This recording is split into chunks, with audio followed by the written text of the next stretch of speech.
I know what you must be going through, but you must try to get some rest. You haven't slept for days. I won't be able to eat or sleep until I know that Nola's well. When I was in her room, she looked so small, so helpless, lying there on the hospital bed. That frail body of hers with all those tubes running through.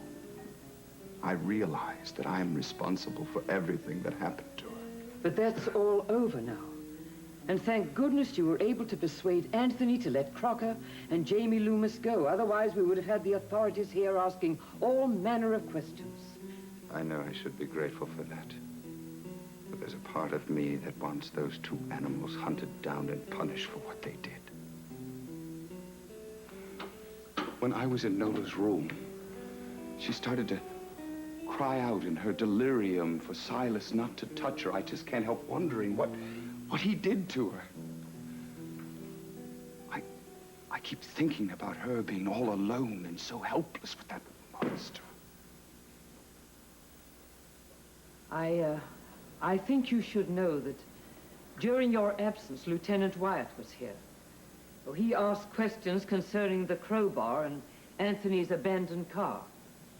Helena was in the room during the time the lieutenant was here, and she almost told him about the room on the 3rd floor. She what? Don't worry. I stopped her with a look. She didn't dare. That's one more thing I'll have to bring up with Helena. Where is she? She went out for a walk, but her bags are here, so she will be returning. Won't you let me get you some lunch? Renfield, I just can't eat. All I can think about is Nola lying there, so helpless. She's got to make it, Mrs. Renfield. I'd gladly give up my life to ensure hers. You mustn't say things like that. I must go to the hospital. Won't you let me make you some tea at least? Tea? Yes, Mrs. Renfield, thank you. Tea will be fine.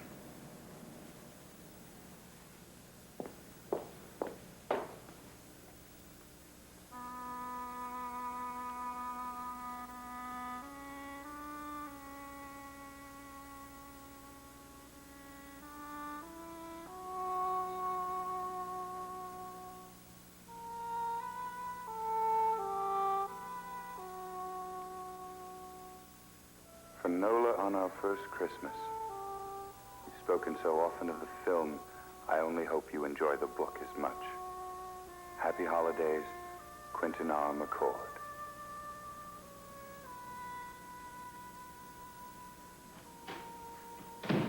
Quentin?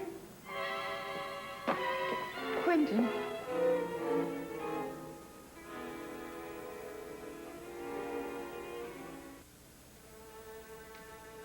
You wish to talk to me, Helena? Yes. I want to explain. Explain what, Helena?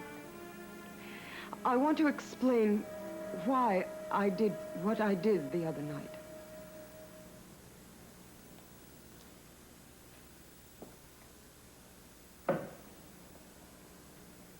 And what was that, Helena? You know. Why I had to hit you and get out of the car. I was terrified. I knew if I let you make me come along with you that Jamie and Silas would have killed me. I didn't mean to hurt you, Quentin. Really, I didn't. And I'm so glad that you're all right. I was only... Thinking of yourself as per usual, Helena. For God's sake, Quentin. I am apologizing. Aren't you listening to me? Yes. But I don't hear you apologizing for trying to steal the golden cradle out of the cemetery, which, if you had been successful, would have sealed Nola's fate forever. I don't hear you apologizing for every lie you've told me ever since you walked out of that jungle on that godforsaken island. And I don't hear you apologizing for being the amoral, selfish creature that you are. If I were all those things, would I still be here? I only stayed because the police told you to stay. Otherwise, you would have left. not knowing or caring what happened to me or if Nola was dead. Nola. Nola. I am sick to death of hearing about Nola.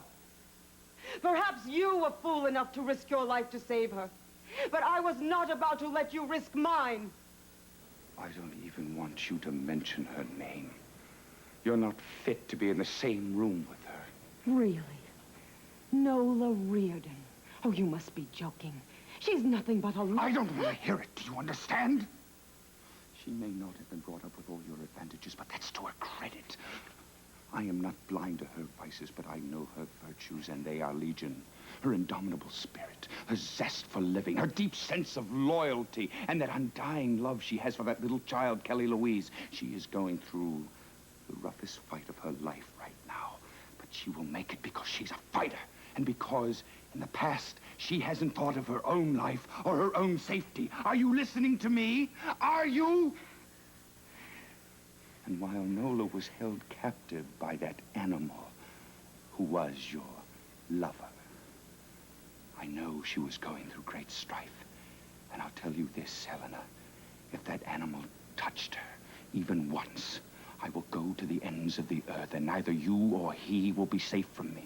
So you better begin to learn how to pray, Helena, and pray for Nola to make it, because I'm holding you responsible. Yes, responsible for her captivity. Do you understand? I only brought tea for one.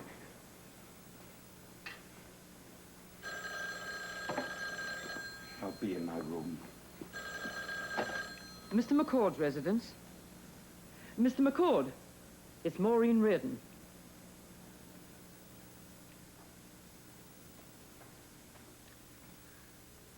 Maureen, are you at the hospital? Yes, I am.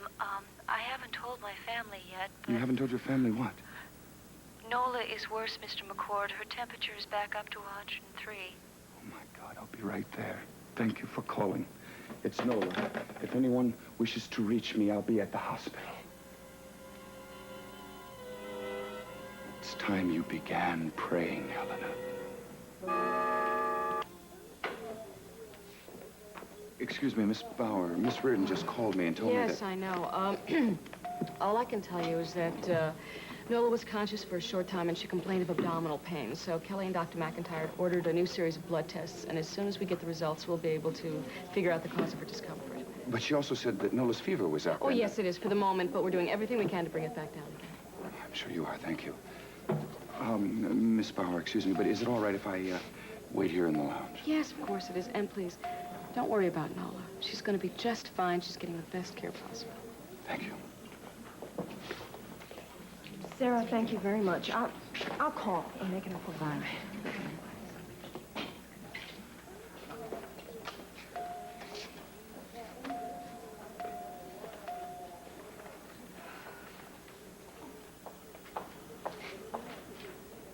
Miss McCord? Yes, Oh, hello, Miss Spaulding. I have been trying for days to reach you, but... Mr. McCord? I'm sorry, Miss Spaulding. You were saying... I was just saying that I've been trying to reach you. You're the only major stockholder that we have not heard from regarding the meeting with Ellen Spaulding. I'm terribly sorry. I've been busy lately, and You see, Nola Reardon, she's quite ill.